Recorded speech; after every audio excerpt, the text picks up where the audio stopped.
Yes news में आप सभी दर्शकों का स्वागत है। मैं आपके साथ इलियास बड़ेघर। आइए देखते हैं आज की खबर क्या कहती है। ನೋಡಿ ಅವ್ರವ್ರ ಜಗಳಿದೆ, ಏನು ಅವರು ಶಿಯಾ ಸುನ್ನಿ ಜಗಳ ಇದೆ, ಅವ್ರವ್ರಿಗೆ ಹೊಡೆದಾಡ್ಲಕತ್ತಾರ. ಅದು ರಂಜಾನದ ಪವಿತ್ರ ದಿನಗಳಲ್ಲಿ. ಆದರೆ ಅವರು ಭಾರತದಲ್ಲಿ ಎಲ್ಲರೂ ಅತ್ಯಂತ ಸಂತೋಷ ಶಾಂತಿಯಿಂದ ರಂಜಾನ್ ಆಚರಣೆ ಮಾಡ್ತಾಯಿದ್ದಾರೆ. ಯಾವ ಧರ್ಮ ಎಲ್ಲಿ ಹುಟ್ಟಿತ್ತೋ ಅಲ್ಲೇ ಇದು ಪ್ರಾರಂಭ ಆಗಿದೆ. ಇದಕ್ಕೆ ಭಾರತ ಏನೋ ಜವಾಬ್ದಾರಿ ಅಲ್ಲ. ಭಾರತ ಎಲ್ಲ ದೇಶಗಳ ಜೊತೆ ಒಳ್ಳೆಯ ಸಂಬಂಧ ಇದೆ. ಅಮೇರಿಕ ಜೊತೆನೂ ಒಳ್ಳೆಯ ಸಂಬಂಧ ಇದೆ, ಇಸ್ರೇಲ್ ಜೊತೆಗೂ ಸಂಬಂಧ ಇದೆ, ಇರಾನ್ ಜೊತೆಗೂ ಸಂಬಂಧ ಇದೆ. ನಮ್ಮದು ಇದ್ರಾಗ ಏನಿಲ್ಲ, ಭಾರತ ನ್ಯೂಟ್ರಲ್ ಇದೆ. ನಾವು ಶಾಂತಿ ಬಯಸೋರು.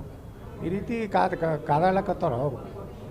ಅಲ್ಲಿ ಕಾದಾಡೋದನ್ನ ಇಲ್ಲಿ ಮೆರವಣಿಗೆ ಮಾಡೋವಂಥವ್ರು ದೇಶದ್ರೋಹಿಗಳು, ಮಹಾಮೂರ್ಖರು, ನಾಲಾಯಕರು. ನಮಗೇನು ಸಂಬಂಧ? ಅದು ಆರಾಮ ಇದೀರಿ ಭಾರತದಾಗ, ಇರ್ರಿ. ಬಿಟ್ಟು ನೀವು ಅವರು ಅಲ್ಲಿ ಸತ್ತಿದ್ದಕ್ಕೆ ಇಲ್ಲಿ ಹೇಳ್ತೀರಿ. ಮತ್ತು ಹಂಗಾದ್ರೆ ಬಂಗ್ಲಾದಲ್ಲಿ ಹಿಂದೂಗಳ ಕೊಲೆ ಆಯ್ತಲ್ಲ, ಆ ಪಹಲ್ಗಾಮದಲ್ಲಿ ನಮ್ಮ ಹಿಂದೂಗಳು ಹೊಡೆದಾಗ ನಿಮ್ಗೆ ಕಣ್ಣೀರು ಯಾಕೆ ಬರಲಿಲ್ಲ? ಹಾಂ, ಹಿಂದೂಗಳನ್ನು ಕೊಲೆ ಆದಾಗ ನಿಮ್ಗೆ ಯಾವುದೂ ರೀತಿ ಕಣ್ಣೀರು ಬರೋದಿಲ್ಲ, ಎದೆ ಬಡ್ಕೋದಿಲ್ಲ. ಯಾವನೋ ಎಲ್ಲೋ ಸತ್ತರೆ ಇಲ್ಲಿ ಅಲ್ಲ ನೀವು ಅಳತೀರಿ. ಆದರೆ ನಿಮ್ಗೆ ಈ ದೇಶಕ್ಕೆ ನಿಷ್ಠೆ ಇಲ್ಲ.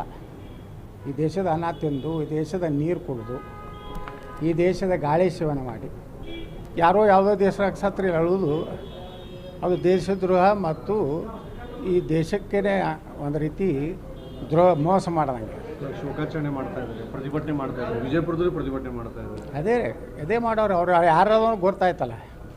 ಇವರು RSS ಒಂದು ಪಥಸಂಚಲನ ಮಾಡಬೇಕಾದ್ರೆ ನಮ್ಮ ಕರ್ನಾಟಕದಲ್ಲಿ ರಿಜಿಸ್ಟ್ರೇಷನ್ ಆಗಿದೆ ಅನ್ನೋದು ಕೇಳ್ತಾರೆ ಪ್ರಿಯಾಂಕಾ ಖರ್ಗೆ.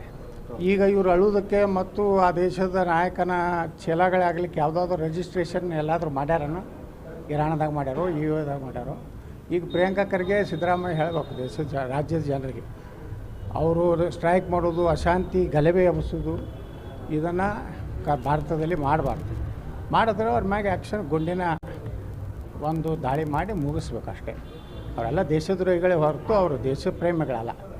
ಭಾರತಕ್ಕೆ ಅನ್ಯಾಯ ಆದಾಗ ಪಾಕಿಸ್ತಾನ ಭಾರತದ ಮೇಲೆ ದಾಳಿ ಮಾಡಿದಾಗ ಪಾಕಿಸ್ತಾನ ವಿರುದ್ಧ ಗೆದ್ದಾಗ ಇವರು ಸಂತೋಷಿರೋದಿಲ್ಲ. ಈಗ ಭಾಳ ದುಃಖ ಆಗಿದೆ, ಪಾಪ ಕಣ್ಣೀರು ಹಾಕ್ತಾಯಿದ್ದಾರೆ. ಆದಷ್ಟು ಕಣ್ಣೀರು ಹಾಕೋದು ಆತ್ಮಹತ್ಯೆ ಮಾಡ್ಕೊಂಡು ಒಳ್ಳೆಯದು, ಅವರು ಸಹ ಸ್ವರ್ಗ ಸೇರ್ಬೋದು. जैसा कि आप सब जानते हैं कि आप सभी का प्यार हमारे साथ कायम है। इसी तरह से हमारे इस चैनल को प्यार करते रहिए और हमारी सारी खबरों को लाइक, शेयर और सब्सक्राइब करना ना भूलिए। हमारा यही मकसद है कि आपको हर खबर जो है, जैसा है वैसा ही आपको हम दिखाते रहेंगे। ना किसी का पक्ष लेंगे, ना किसी के विरोध में जाएंगे। हमारे कदम सच के साथ। दोस्तों, क्या आप तैयार हैं अपना असली रूप दिखाने के लिए, अपने अंदर छुपे उस शेर को जागृत करने के लिए? आज से शुरू होती है आपकी नई journey pro body line fitness के साथ।